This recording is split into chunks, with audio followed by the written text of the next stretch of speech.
go ahead and begin.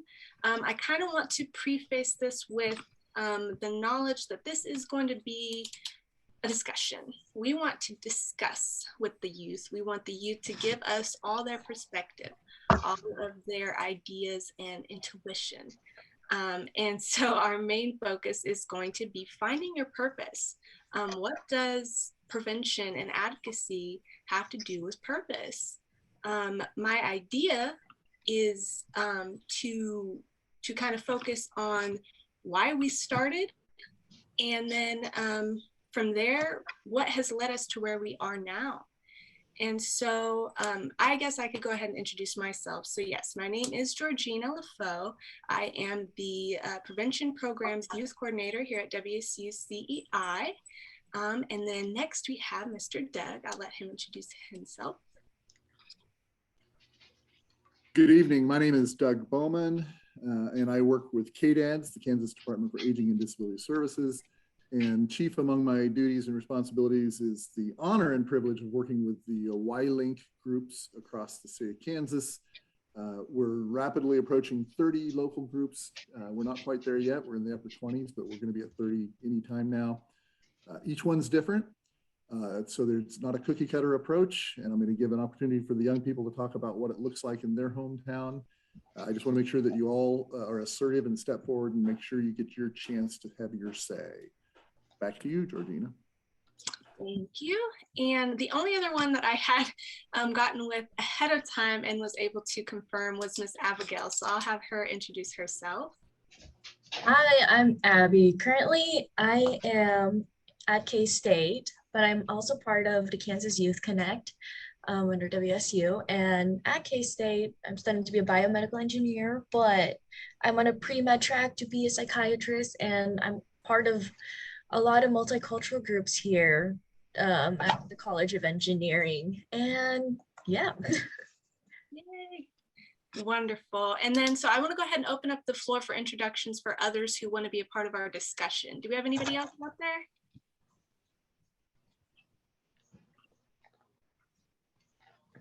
Now's the time to speak up. Yep. Just unmute. We want to hear you.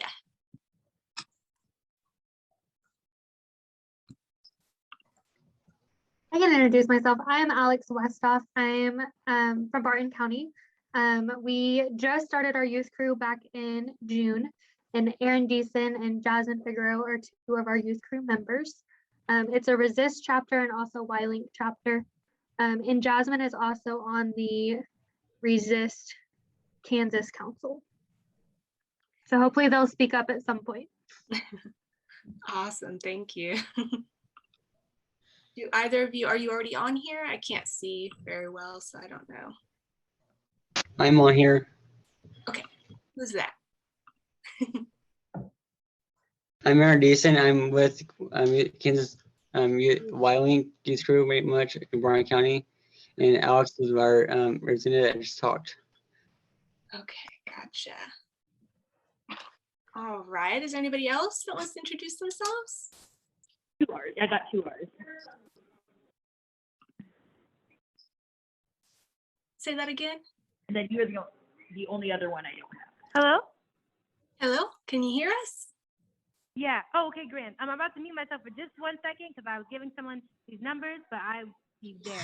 Sorry. Okay. All right. We are going. 6:07, guys. I guess we could just go ahead and jump in as we popcorn through. Just kind of popcorn over to either if you haven't gone yet, or if you want to start going and you haven't previously, that's fine. So let's get her going here. Oh, here's somebody. Okay. All right, so a little bit more of a personal introduction is what I think we would like to hear. I want to know a little bit more about each of you.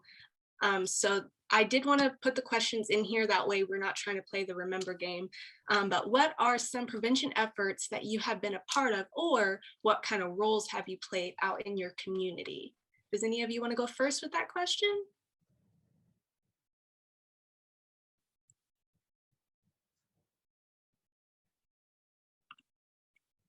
I guess I can go first. So, summer prevention efforts. I really like to be involved with the diversity, equity, and inclusion groups. So just speaking out about basically racial equity. As a person of color myself, I've experienced a lot of things and I want to change that curve. And whenever I can, I like being part of these discussions or being part of groups that address these things. Awesome. I love that. Anybody else have anything to add to that?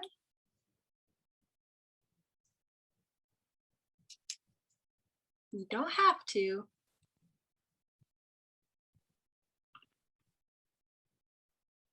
Okay, well, Miss Abby, I think that is really great. I know, I can't remember if you said it in this meeting, but you are part of the diversity and inclusion and equity group, right? Over there? Yes. Okay, yes, so you are working hard on things that you care about.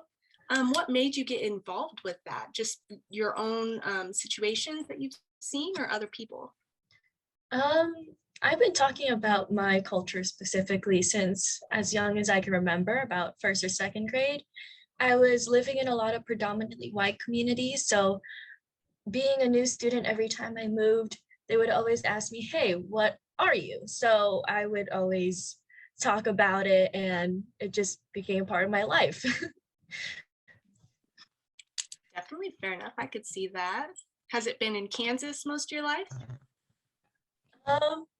No, I have not. I originally am born in the Philippines, and then I moved there to Manhattan, and then I went all the way up to somewhere in Montana, and then North Dakota, and then back in Kansas. Wow. Okay, that's awesome that you're bringing that everywhere you go, though. I love that. Is there anybody else? Aaron, did you want to join in on that question?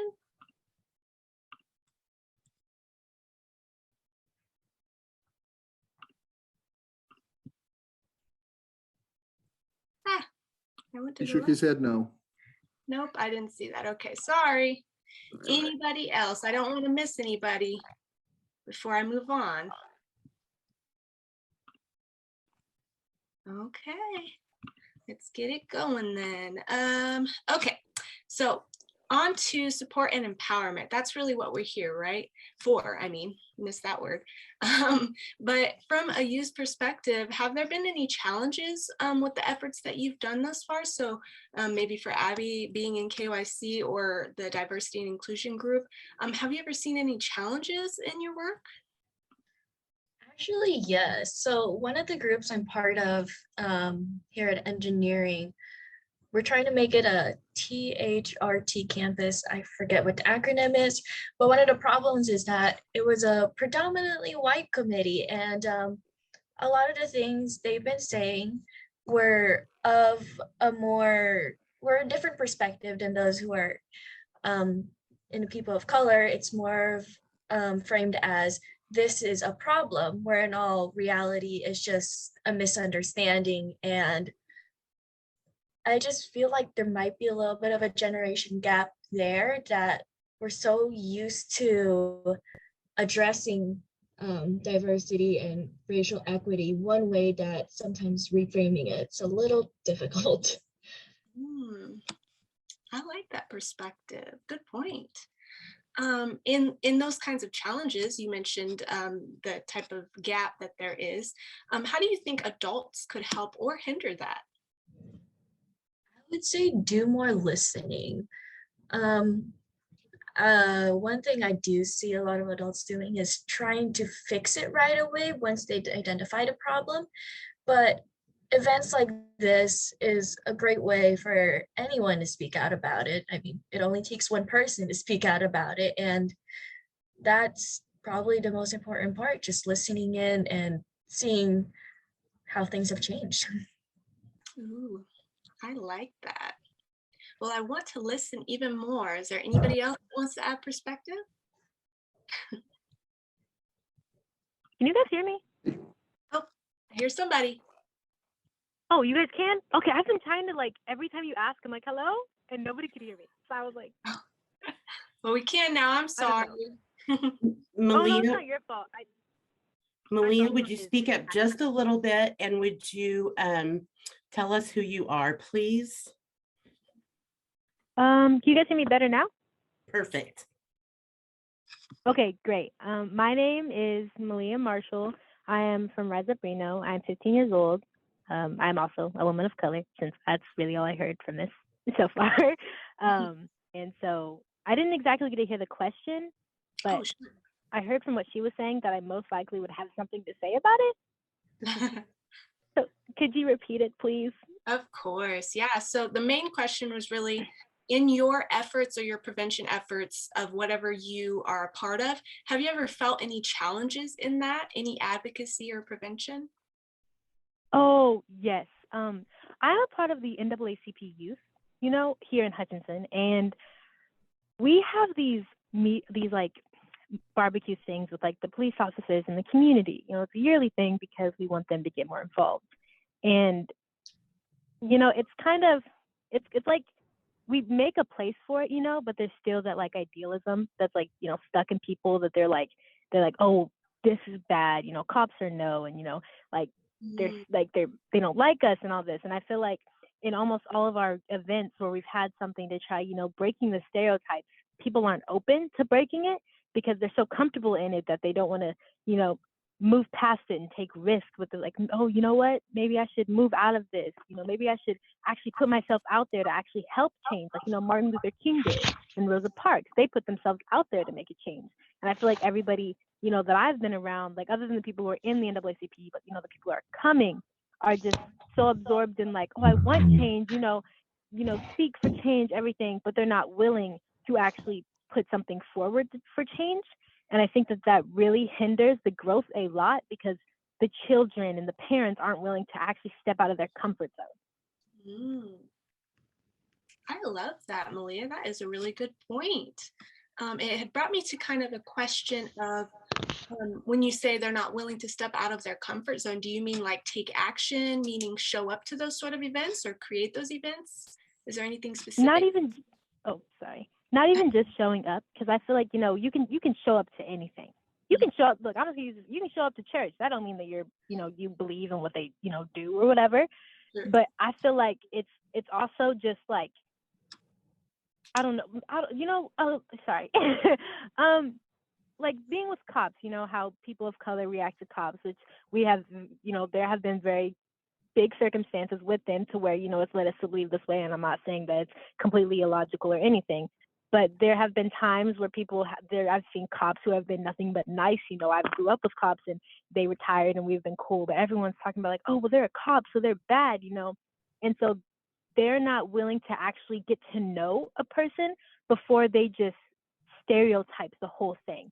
And for me, it's like if somebody told me that all Black people were ghetto or something because they met one person who maybe was ghetto and, or whatever. And so they just grouped the whole race in it. And so that's how it feels when they stereotype, different people. And so they're not open to actually changing that mindset because of the stereotype. And so they're not open to actually changing anything. They're just speaking. They're just going to events, but they're not actually trying to change themselves. They want to change everything around them, but they don't want to change themselves. That's deep, girl. That's deep. I like that. Yes. Okay. Well, on that same note, Abby was also answering, how do you think adults could help or hinder that? So you talked a lot about both adults and youth. Is there anything specific you think they could do to help, maybe? I think, honestly, adults, they could, I guess, they could be there for the kids. That's all they can really do. The kids are the future. I mean, we are literally setting the foundation for the world. And yes, adults are too, but they're going to be gone. No offense. They're going to be gone, and we're going to be leading on. And I would like them to support the idea of change and to support their kids going out. But the kids are really who need to step out. They could set examples for them, but we really need to reach the kids, because the kids who are going to be here 50 years from now, teaching their kids, and trying to continue that. If their parents aren't like just, being a good example and just, showing them, even if they may not be involved in everything, we're just showing them that, you should leave your comfort zone sometimes, because just because you're comfortable doesn't mean that you're in the right, And so I feel like, yes, adults, they can be adults and they can teach, they can they can help their kids to know, but eventually it really just goes down to those people who are like, teenagers, and those people who just hit adulthood, those people who are just getting out into the world and are making new experiences, and how they choose to live their life and how they choose to view people. I feel like it all really boils down to that, because I personally, sorry, excuse me, I burped, I was eating. But I personally, my mindset cannot be affected by my grandma. I'm just gonna use her for example. My grandma could not sit here and tell me, you know what, all of this gender or this race is bad or good because of this one thing or something, or you shouldn't do this because of this. I can 100% say that with my personality, I have to find that for myself. Now, if she sets a good example and she shows me, the type of person that I may want to be, or, a person that I may want to look up to, because she's trying to fight for equality, or she's trying to just be a genuine person to everybody, not trying to, play off stereotypes or anything, then that's going to just reflect to me, and I'm going to see other people differently. But no matter what they say to me, I don't believe I'm going to receive it. I have to actually see, them being just good examples, just good teachers. Awesome. I love that. I really like your point of saying you have to do it for yourself. We can't sit here and try to do it for you. We can't sit here and try to tell you how to do it. You got to do it yourself. And I think that's a big reason why we're all here tonight. Thank you for that. I will go on to the next questions, and then we can popcorn back and forth. Okay, so next one is, how do you think youth-led prevention is different than typical prevention, and how does it affect the result? Which one wants to go first?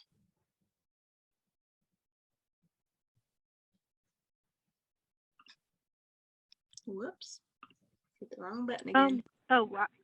I was gonna wait for the other girl because she had been talking first this whole time, so I didn't want to ruin the order. Oh wait, sorry, I had to put my head back up or whatever. But for that, sorry, I just forgot what it was. Oh, okay, yeah, youth prevention. I believe that the youth tend to use, like a lot more social media and stuff, and so we're like, more able to reach out than if an adult is just, spread it in the community. Like, yes, that's a good way of spreading, but when the youth spread something, we do things like Blackout Tuesdays, where we even just post a simple Black picture, just to represent the people who we've lost in that time. And so even just those subtle things that the youth do on their social media, just it becomes a trend amongst thousands and millions of people. So they start doing it, and it becomes more of an outreach, like shout for like, hey, equality. We need to be equal. We need to treat people equally.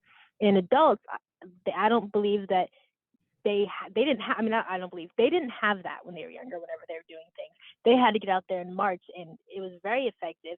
But I believe that social media has become a more effective way because it's what all the youth and the majority of the world uses. Absolutely, I love that. Trendsetters. Abby, do you have a position on that? Yeah, I do agree with that point. A lot of youth is still going through society because everything's a wave and nothing ever stays still.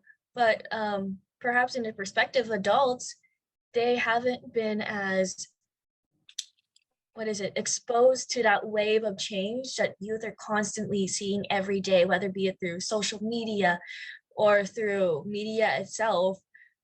To them, they can always relate experiences that they're dealing with every day to a bigger story to that. And I think that's the main difference between youth led prevention and typical prevention. It's just we have a better understanding of how the wave works in a way that we can also communicate to others that, hey, this is our perspective, but we also respect your perspective too. I love that. I think I could definitely see you guys probably seeing a lot more than I see on there, so I agree completely. In what ways do you guys think being a part of youth-led efforts would affect the youth population as a whole? So on a grand scale, do you think it would be helpful to get more youth involved in youth-led efforts? I believe that, oh, sorry. Oh, you can go first. Okay, sorry. I believe that it has it could actually help people with mentally, you know, like it provides a community for them to grow in, for one, and to help other people grow in. And it also is just a way to just make friends and stuff. And so it's a way to open their mindsets, you know, to open their whole world up to idealisms that they had never thought about, you know, to unteach some things that should have never been taught to them, all while being in a safe place of other people trying to grow. And I think that that would be a beautiful thing, and that the youth would truly thrive if that happened. Wow. Abby, you want to add? Yes. So based on my experience here at K-State, they've implemented a lot of things that I'm like, I wish I'd seen this at a younger age. They have a whole center just dedicated to those who are person of color, just to provide them a safe space, and of all genders and identities. All the bathrooms are inclusive. Everything is a comfortable place. But that doesn't set them apart from the rest of the campus. It just provides them the safe space. And that would be a great thing to have more youth join in on and just provide that safe space. But it doesn't really define anyone. It's just more of like exposing others to your experience in your way and in their experience in their way. And it's probably the best way to show others too. Okay, so it sounds like safety in numbers. We could really create and grow in numbers with some youth-led, specifically youth-led population. I love that. Thank you, guys. I will go to the next slide here. Okay, so this is to kind of dive in more into your perspective. So the first question is, in your world or perspective, how does it feel to be that change agent, especially at your age? I can say it's frustrating. I thought it would be more simpler.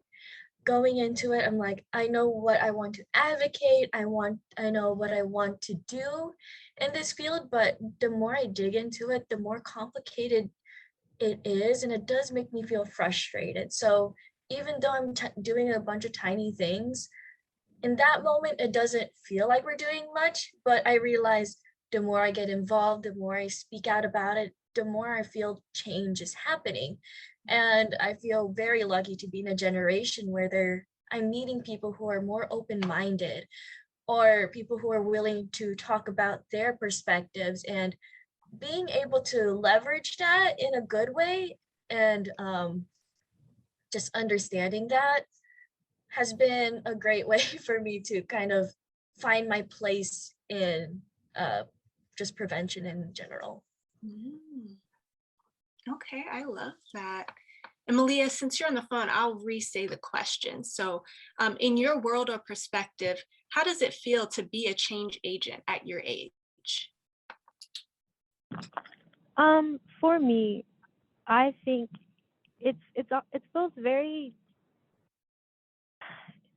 it makes me happy. That's what it makes me really happy to just know that I myself am growing and more mature in my mindset, to not, you know, let stereotypes and just different idealisms take over my mind and create me as a person. But it's also very saddening, because when someone says something racist to me, or they look at me a certain way because of my color or because of my gender, or, you know, whatever, it just makes me realize how far we are still from equality, and how they still have hate in their hearts, and how it's not, how someone else may have to deal with that. And although I'm not angry at them, I'm sad for them, because they carry that, you know, they're carrying that around, they're spreading it. And so that just makes me hurt for them. Like I didn't reach you. Like I'm reaching people, but I'm not reaching you, you know? And that really hurts, to just see how much, yes, God has allowed me to do, but how much I still have not done, and all the time that I have to do it.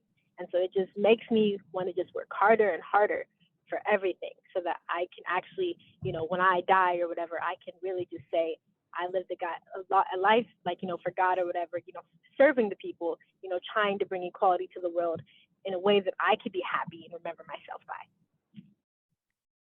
Wow. You guys are giving wonderful answers. I love it. Thank you so much. I want to open it back up though, because we've been kind of going back and forth. Is there anybody else that wants to add to that question? How does it feel to be a change agent right now?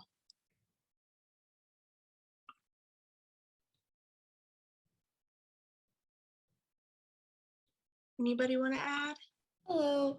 Hi, I'm from Wichita South, so I'm in the Wichita area. And I think the two previous speakers did a wonderful job explaining it. I think as a youth, we're kind of like the future.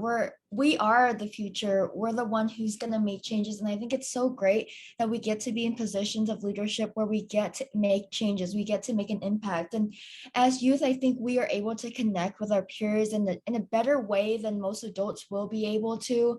And it's just like starting from the roots. It's like a tree where it grows from the roots. You have to start from the roots. And it's kind of crazy how you can see that we're so young, but we're able to make changes. I mean, using social media, or really it's just like the new technology that it's developed for us to use, and we're getting to use them to make changes. We're spreading all these advocacy informations. We're saying, hey, checking in on each other. Hey, how are you? I think it's the very simple step of checking in and standing up for what you believe in, and just kind of ensuring that not only are you positively striving, but so is your peers. And it's just so much fun at the end of the day to reflect back and see the work that you get to do and the smiles that occur on your peers' face. And not only that, but I think just the adults get to see youth be in leadership positions and how we change the world with just such a small figure. Yes, I love that. And you pronounce it truck, is that correct? It's true. Truk. I'm so sorry. You're Thank you fine. for correcting me. I love that though, Truk. That is so good. Is there anybody else that has perspective?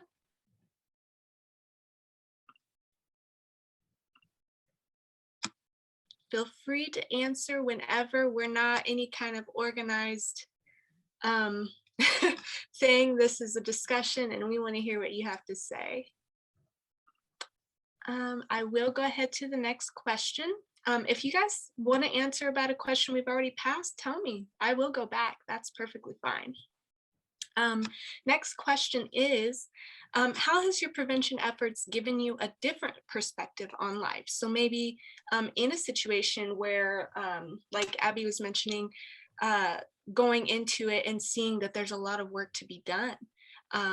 Or Malia was saying, looking back at what you have done and how you want to feel at the end. What kind of perspective has that given you on life?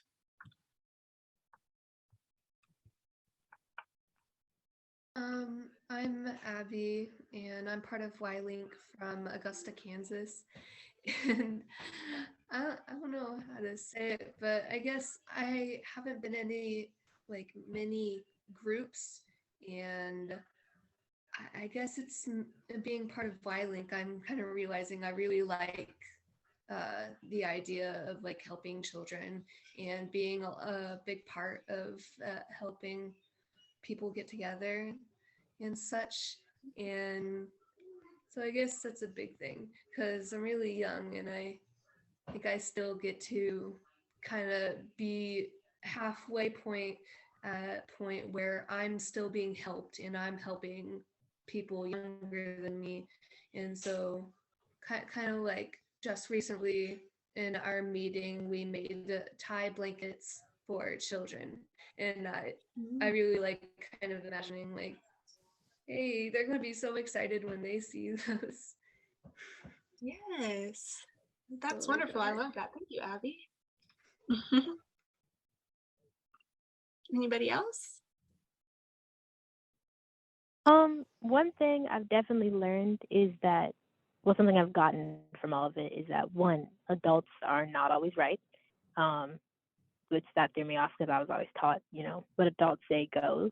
But there have been so many times I've been in situations where, there's something's happened and I've been like, oh, I told an adult and, they told me something that wasn't correct. And being in this just taught me that, no matter what age, that doesn't define how intelligent you can be. Like a certain situation, how much knowledge you have over something, you should never allow someone to just put you down and just take it unless like there's exact proof, And something else that I've learned is that whenever I started getting involved, people were watching me constantly, all the time, no matter what I did. And although it was very overwhelming and very kind of scary, it also helped me to push myself, because I didn't want to apply myself.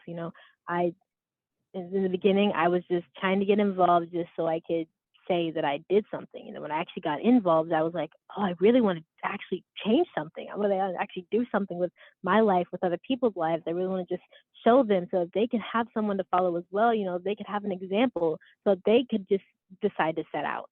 And I've just learned how you can really just make or break something for somebody. If they see you and you may not be doing the right thing, you could really just put that into their mind that that's the way, or saying something that's not true. They could just take that and for the rest of their lives carry that with it. And I feel like that is something that constantly is on my mind. And so it's just really scary. Definitely. I understand that. That's a big fear of mine as well. Thank you for sharing that. Anybody else? To add to that, I do agree with that. It does stick with people. You never know. It definitely stuck with me every time we had someone talk about racial equity in school. I always wanted to speak out more for it. So even the little things of just talking a little bit about it, it really does make a big difference, even though we might not feel it yet. I would say a different perspective in life is that it really humanizes everyone. I remember as a kid, I would always put some people on pedestals, or I would think there's some great person, but going into prevention, it really humanizes you and also makes you look at people in a different way.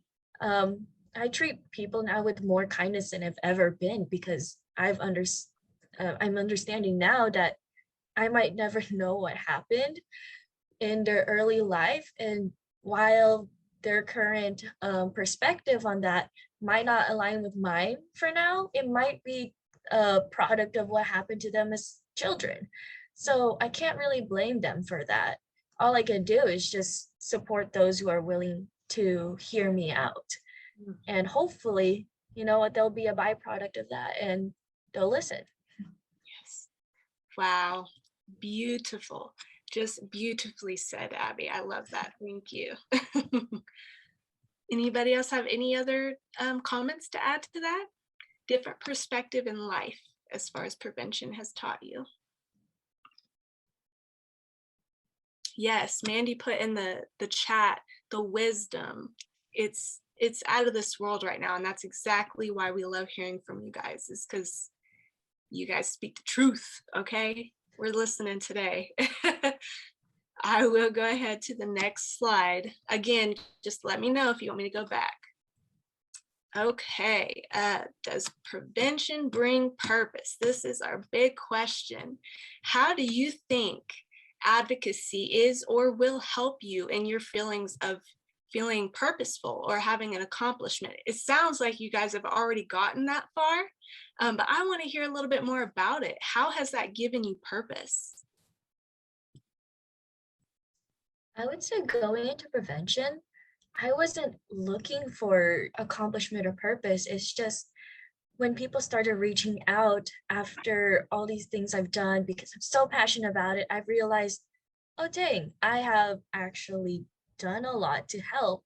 And it just made me feel good. I'm like, I didn't think that would help anyone, but just doing the simple things about it gave me kind of like a more positive light on life. And like I said before, humanizing people and just, I don't Yeah, that is good. Good point. Good point. Anybody else want to add? I would definitely say that before I joined, I'm Christian. I don't know if y'all heard me saying God's name a couple times, but I am Christian. And so I wasn't really sure about what I wanted to do with my life. And I prayed about it and it just was never sure. I was part of the NAACP and I loved being involved, but I didn't know, where he wanted me. And then I joined Rise Up Reno and I was doing all these things and I did pancake feeds and all this, and just being able to serve the people, it brought me so much happiness that I realized, like, I want to do this for the rest of my life. You know, I want to do missionary work. I just want to work and work and work because I want to be able to just truly just serve people and just watch them grow and just, you know, just be able to help and just be like, you know, I was used to help them. And that's just what really just helps me just go about when I'm in school and stuff, when I'm putting myself in these hard classes, because I want to go somewhere and I want to be able to take care of myself, as well as also teach these kids and teach these people who I'm with, so I can really just say that I made a difference, you know, that I was used to make a difference, and that these people are now going to make an even better difference because they saw me, or they saw someone that was with us and they were like, you know what, I want to do that too. And that's what really is inspirational for me. I love that, Malia. Thank you. You guys have so much accomplished already. And you're only, well, 115. How old are you, Abby? I'm 19. 19. Hey, don't act like that's old. Okay, you're talking to some people.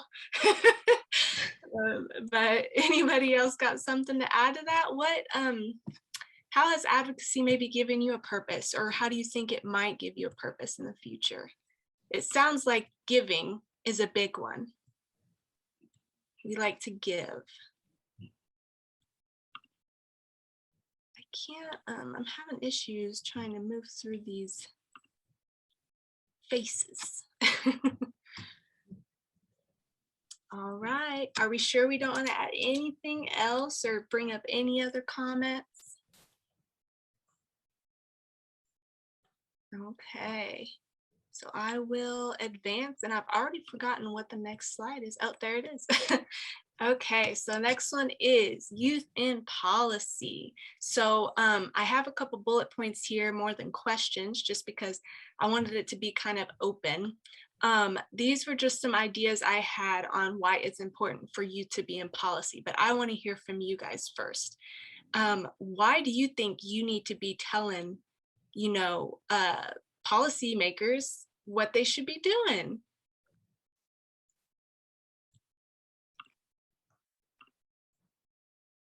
Hi. So I honestly think it's so important that we talk to our policymakers, because if you want changes to happen, you have to talk to policymakers. And in the position that we in as youth, I mean, much of us here is probably not over the age of 18, and so we're not allowed to vote yet, but we have a voice and we're allowed to use that voice. And if you want change to occur, you have to step up and you have to talk to these policymakers. You have to reach out to your mayor, your governor, and go even beyond to your rep. You can't make changes if you're not stating the issues that you believe in, and it's take one step at a time. And so you have a voice and you have this issue that you believe in, and if you take it up to the next step, then solutions will occur. And I think it's just a step by step. It's like a domino effect. You say something, somebody responds to it, changes happen. Love that. Thank you, Truk. Good point, good point. Anybody else have something to add? I agree with her. That you know, I literally was gonna say that. I agree with her 100%, because we are creating this world for ourselves, and whether or not we are in the place to vote, or whether or not we believe that we, you know, should be, because for some reason, being 18 or whatever the age that we're able to vote, you know, we still feel like, oh, we don't need to be involved. That really just damns our whole future. Not our whole, you know, that's being dramatic, but you know, it really just, it doesn't help, at least, you know, and we want all the help we can get. And if we're trying to make a change for our future, then we need to go talk to people who can actually do that at this point, who can actually have the power to do that. You know, maybe they didn't know certain things that we're telling them, you know, we're giving them information about. And so they start to look into it. So they start to change and they start to reform into the person that could lead our nation to a better nation. You know, we could actually be living and looking forward to a brighter future, and not one where we're still trying to fight for equality 50 years later. Absolutely. Absolutely. I love that point that you made, that they might not know. We've talked a lot about that recently in our last sessions, is we just assume these advocacy representatives know what we know. But I love that you guys are so passionate in sharing what you know. Thank you so much. I did see that Jasmine mentioned that she wanted to answer that last question. So I'm going to run back to that question real quick. How do you think advocacy is or will help you in your feelings of feeling purposeful or having accomplishment? I'm looking for Jasmine. I can't see the names for some reason though. She's good. She's got her mic unmiked. She Okay. should be able to speak now. I think she's trying to talk. We can't hear you, Jasmine. You guys Oh, hear me I see. now? Is that better? Very little, but yes. Okay. Hold on. I had my notes here. I was writing them down. Sure. Could you go back to the slide before? Oh, yep. I keep hitting buttons. I'm sorry. No, you're okay. I think advocacy definitely has helped a feeling of accomplishment of knowing that you can do stuff more outside of school and in the community too. Because for me, my accomplishment was mostly like in sports. Like sports was like that's where I accomplished everything and where I felt like proud of myself, and that was my purpose until I joined youth crew. And it was like there was this whole new world that I got exposed to of like you can help make a change here and you can help make a change there. So just knowing that you can also do accomplishment outside and like help accomplish things in your community. Yes, that is so true. So true. It's a great way to start in the school, but there's lots out there, right? Thank you. Was there any other questions that I might have missed you on? Nope, that was it. Okay. All right. Thank you. Okay. Did anybody want to add on to policy and advocacy? How you feel about the people at the Capitol? Nope. Just like I'm gonna sip my tea. I'm done. I'm just going to add one. This is Doug. I'm going to add one quick comment. As an old codger that walked the halls of that state capitol building for literally decades, I can tell you that I was effective and I tried to deliver an honest and accurate message. But when someone like you young people were to come to Topeka and testify, your impact is 10, 20, 100 times more effective because you're authentic, you're living it, and you might say the exact same things that I would have said, but you will have a much greater impact. So don't ever doubt how much ability you have to influence the process. They will listen to you. I love that. Thank you, Doug. You guys, your voices are so necessary for what we need to do. I'm checking the chat real quick. Oh, okay, I see. All right, so yeah, I know Malia's on the phone, so she can't see the slide, so I'm just gonna kind of name out what I have. Under youth and policy, we have next generation. So you guys really covered all of these. We wanna make sure that we're educating that way. We know the people who are enduring this the longest are you guys, right? So you guys need to have a say in what's gonna happen because you're gonna be enduring all of that. I did wanna point out giving a voice to our past selves. So since our audience is all of us were youth at one time if we're not a youth now, right? And so looking back at our past and thinking, okay, I wish somebody had said that for me back when I was that age. I wish I had that opportunity. And so it's still just as important now to give current youth that same opportunity. I can't remember, I think it was Truk or maybe it was Abby mentioning that there was such an importance to start early voting. I think that was true. Voting as soon as you can and how important that is because then that sets a precedence, right? The importance of voting throughout your lifetime and trying to have say in what matters. And then last was the biggest, which you guys covered, which was you guys have to endure this the longest.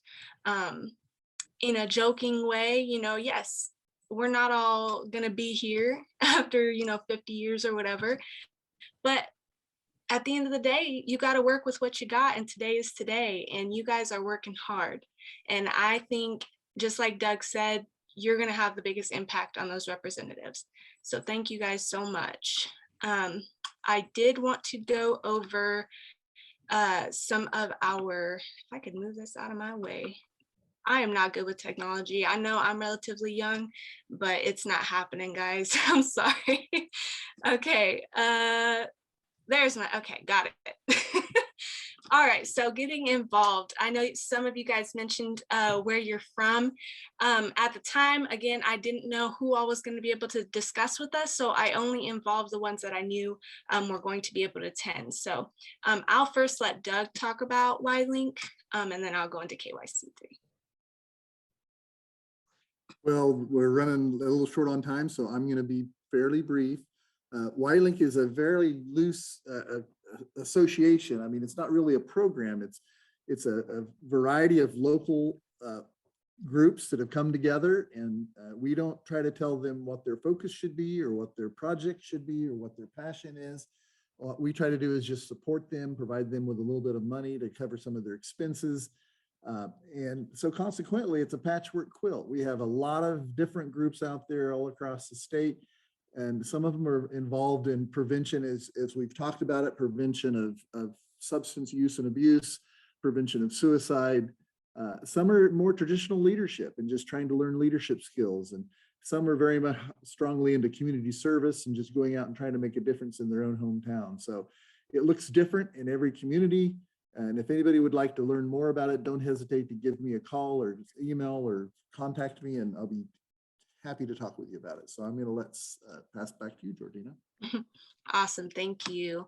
So yes, we also do have KYC, Kansas Youth Connect.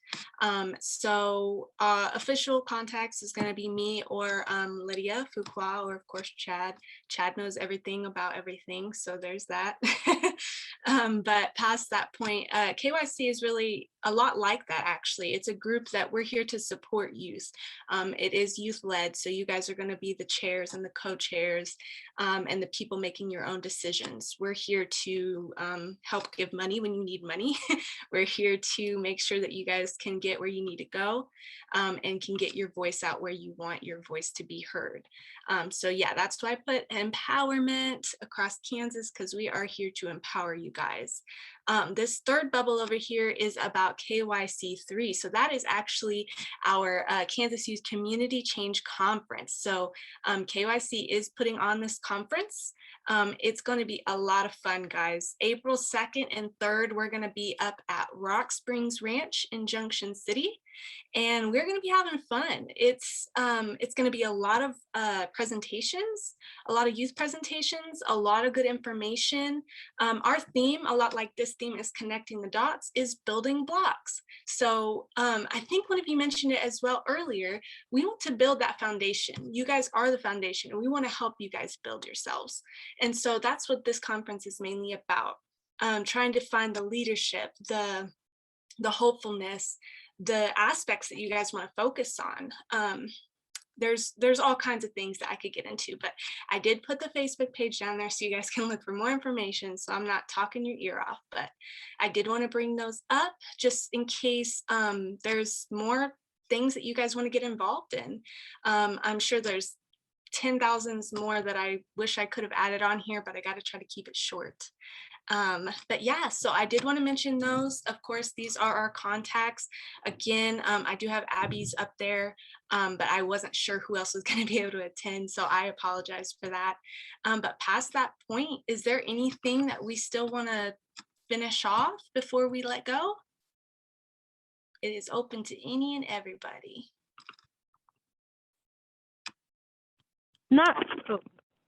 Not really, but I cannot personally see the message thing with the Facebook group. Oh. So I'm pretty sure Sister Carla can hear me. So I'm gonna say this to you, Sister Carla. Not Sister Carla. I'm so sorry. I have a church member who's named Sister Carla too, and this one's named Carla. Sorry, Miss Carla. You send me that. I need that. Thank you. I hear you, girl. I hear you. Nobody will ever call me Sister Carla, but I hear you. Sorry.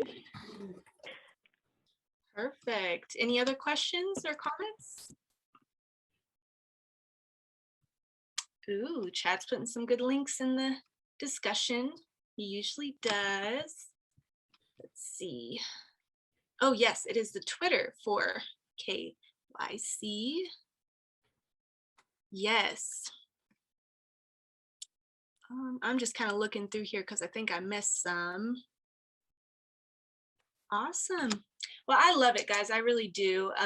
This is being recorded, so if you know somebody that might find this very interesting or want to get involved or want to contact us, send that link right over to them and we will get them set to go.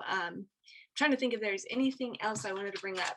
I love your guys' viewpoints. I think the word that comes to mind for me is the one that Doug used, which was authenticity. You guys are so authentic. I love it. There's nothing more better to me than when somebody is genuine, and that's what you guys are. And I thank you so much for being here, especially those of you, well, that'd be all of you who were asked last minute. Thank you. We appreciate it. We love seeing your faces. I feel like you guys said everything I wanted to say, so I don't have to say any more. So I guess we will go ahead and let it out unless there's any other comments. It is 6:53. Thank you all. Thank you all very much for showing up this evening and for your articulate point of view. And I just want to urge you to keep up the good work. Just keep fighting the good fight. Yes. You guys are doing wonderful jobs. Thank you so much. I guess we will see you all another day. Bye.